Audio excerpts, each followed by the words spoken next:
बोलिए श्यावर रामचंद्र की जय, पवन पुत्र हनुमान की जय, श्री अम्बे मात की जय, श्री सतगुरु महाराज की जय। हर हर महादेव।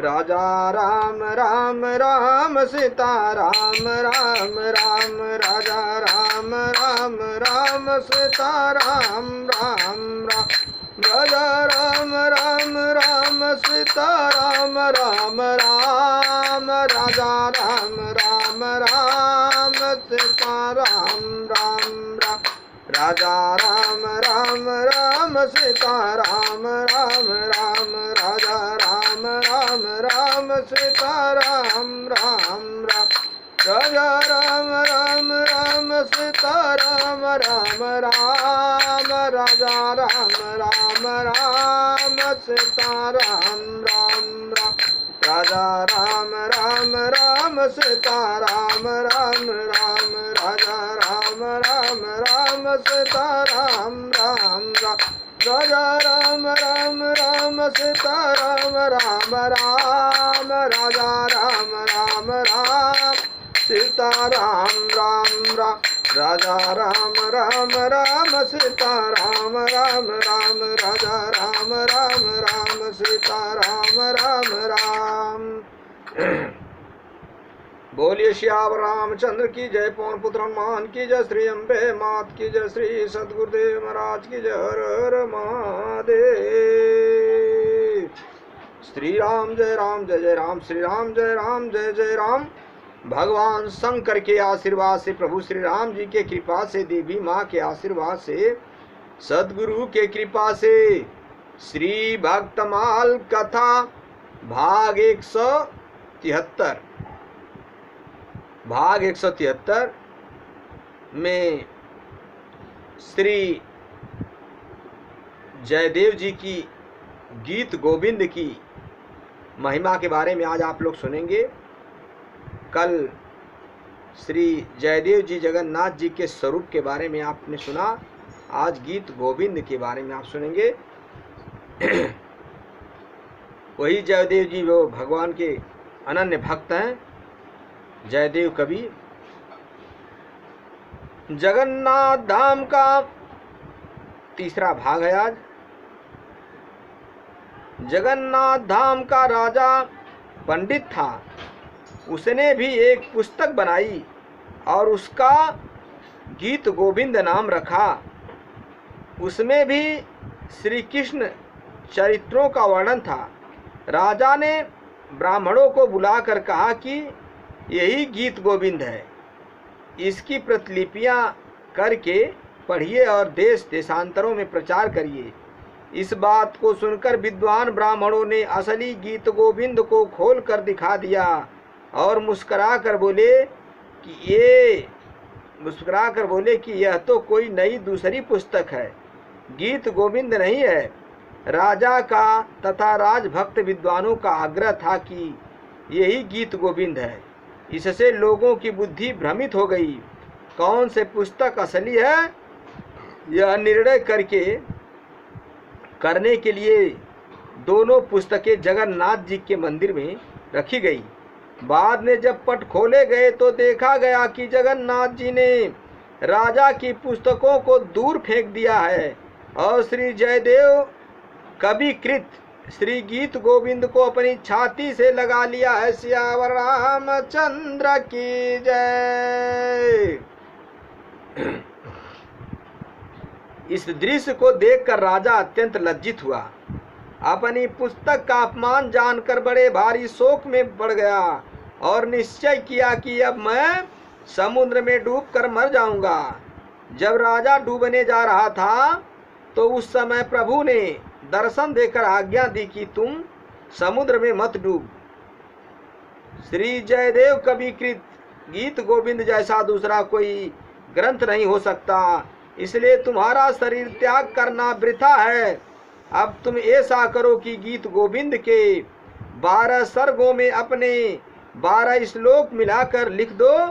इस प्रकार तुम्हारे 12 श्लोक उसके साथ प्रचलित हो जाएंगे जिसकी प्रसिद्धि तीनों लोक में फैल जाएगी। सियावर रामचंद्र की जय। श्री प्रियदास जी इस घटना का वर्णन अपने कवित्व के माध्यम से निम्न प्रकार करते हैं, आप लोग भी सुनिए। नीलांचल धाम तामय पंडित नृपति एक कर यही नाम धरी पोथी सुखदाई। द्विजयन बुलाई कही है प्रसिद्ध कर लिखी लिखी पढ़ो देश देशनी चलाइए। बोले मुस्काई भी प्रसो दिखाई दई नई को मति अति भरमाई है। धरी दो मंदिर में जगन्नाथ देव के दीनी ये डारी हार लपटाई है। परयो सोच भारी निपट खिसानो भयो गयो उठ सागर में बूढ़ा वही बात है। अति अपमान कियो मैं बखान सोई गोई जात कैसे आँच लागी गात गात है। आज्ञा प्रभु दई मत बूढ़े तू समुद्र माज दूसरो न ग्रंथ ऐसा वृथा तनुपात है। द्वादश श्लोक लिख दीजे सर्ग द्वादश में ताहि संग चले जाकी ख्याति पात पात है। भगवान ने कहा, हे राजा तुम बूढ़ो मत, चिंता मत करो, 12 श्लोक इसके साथ में लिखो, ये भी साथ साथ चलेंगे, तुम्हारा भी तीनों लोकों में ख्याति रहेगी। आगे क्या होता है। एक बार एक माली की लड़की बैगन के खेत में बैगन तोड़ते समय गीत गोविंद के 5वें सर्ग की धीर समीरे यमुना तीरे बसती बने बनमाली इस अष्टपदी को गा रही थी। उस मधुर गान को सुनने के लिए श्री जगन्नाथ जी जो उस समय अपने श्री अंग पर महीन एवं ढीली पोशाक धारण किए हुए थे, उसके पीछे पीछे डोलने लगे। प्रेम बस बेसुध होकर लड़की के पीछे पीछे घूमने से कांटों में उलझकर जगन्नाथ जी के वस्त्र फट गए। उस लड़की के गान बंद करने पर आप मंदिर में पधारे। फटे वस्त्रों को देखकर पुरी के राजा ने आश्चर्यचकित होकर पुजारियों से पूछा, अरे यह क्या हुआ, ठाकुर जी के वस्त्र कैसे फट गए। पुजारियों ने कहा कि हमें तो कुछ भी मालूम नहीं है। तब स्वयं ठाकुर जी ने ही सब बात बता दी। राजा ने प्रभु की रुचि जानकर पालकी भेजी, उसमें बिठाकर उस लड़की को बुलाया। उसने आकर ठाकुर जी के सामने नृत्य करते हुए उसी अष्टपदी को गाकर सुनाया। प्रभु अत्यंत प्रसन्न हुए। तब से राजा ने मंदिर में नित्य गीत गोविंद की व्यवस्था की। उस घटना से गीत गोविंद के गायन को अति गंभीर रहस्य जानकर पूरी उड़ीसा के राजा ने सर्वत्र यह ढिढोरा पिटवाया कि कोई भी राजा हो या निर्धन प्रजा हो, सभी को उचित है कि इस गीत गोविंद का मधुर स्वरों से गान करे। उस समय ऐसी भावना रखे कि प्रिया प्रियतम श्री राधा श्याम सुंदर समीप विराज कर श्रवण कर रहे हैं। सियावर रामचंद्र की जय। गीत गोविंद के महत्व को मुल्तान के एक मुगल सरदार ने एक ब्राह्मण से सुन लिया। उसने घोषित रीति के अनुसार गान करने का निश्चय करके अष्टपदियों को कंठस्थ कर लिया। जब वह घोड़े पर चढ़कर चलता था तो उस समय घोड़े पर आगे भगवान विराजे हैं ऐसा ध्यान कर लेता था, फिर गान करता था। एक दिन उसने घोड़े पर प्रभु को आसन नहीं दिया और गान करने लगा। फिर क्या देखा कि मार्ग में घोड़े के आगे आगे मेरी ओर मुख किए हुए श्याम सुंदर पीछे को चलते हैं और गान सुन रहे हैं। घोड़े से उतरकर उसने प्रभु के चरण स्पर्श किए तथा नौकरी छोड़कर विरक्त वेश धारण कर लिया। गीत गोविंद का अनंत प्रताप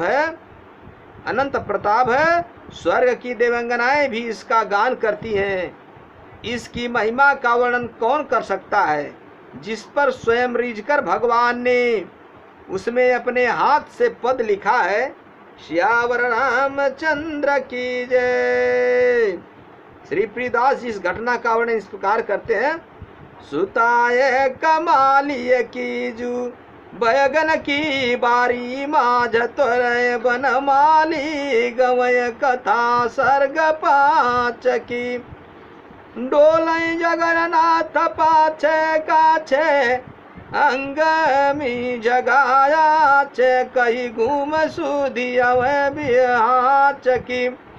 हटयो पट देखे पूछियो भयो का जानत हम अब कहो बात साच की। प्रभु ही जनाई मनु भाई मेरो भई गथा लयो वही बालक कहूँ पालकी में नाच की। प्रभु फेरी पे दौड़ी औड़ी बात जानी माँ कहीं राजा रंग पढ़नी कठोर जानी का। अक्षर मधुर और मधुर स्वरनी सो गाँव जल जब लाल प्यारी ढिगई लयानी का। सुनिया रीति कमुगलन धरी लई पड़ चढ़ाई घोड़े आगे श्याम रूठ ठानी है।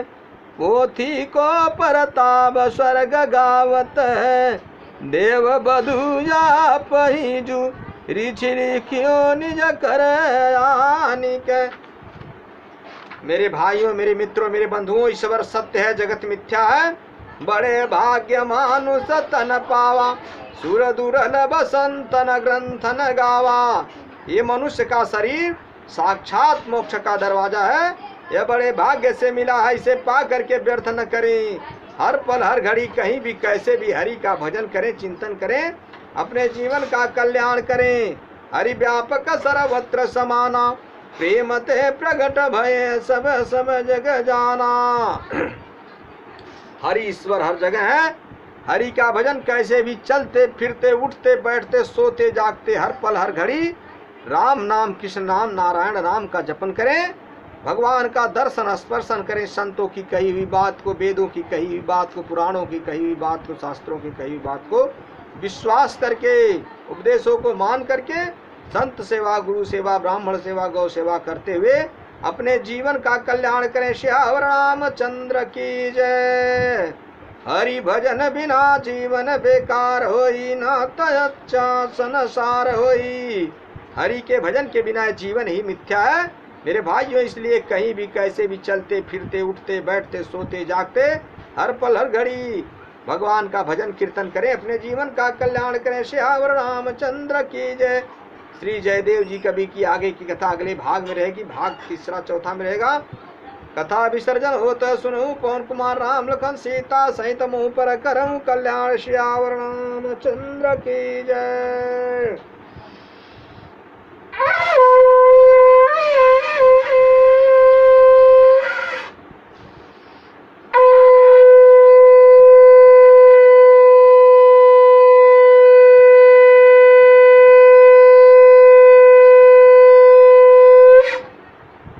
हरि नारायण।